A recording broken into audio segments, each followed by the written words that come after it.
ভূমি ত্যাগ করার পূর্বে স্থির অবস্থান থেকে একটি বিমান 14 মিটার পার সেকেন্ড স্কোয়ার ত্বরণে 15 সেকেন্ডে রানওয়েতে কত দূরত্ব অতিক্রম করবে?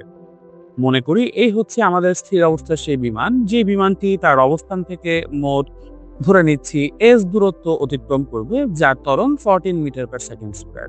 সুতরাং আমরা বলতে পারি বিমানটির অতিক্রান্ত দূরত্ব s is equals to u t plus half of a t square. যেহেতু স্থির অবস্থান থেকে যাত্রা শুরু করছে, তাই এই প্রথম পদের মান 0 প্লাস হাফ ইন্টু ত্বরণের মান 14 ইন্টু সময় যেহেতু 15, টি স্কোয়ার মানে 15 স্কোয়ার।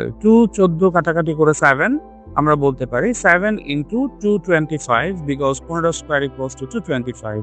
7 ইন্টু 225 হবে 1575 মিটার, যেটাকে কিলোমিটারে নিয়ে দশমিকের পর 1 দশমিক স্থান পর্যন্ত নিলে অ্যান্সার আসে অ্যাপ্রক্সিমেটলি 1.6 কিলোমিটার। সুতরাং আমাদের সঠিক উত্তর বি।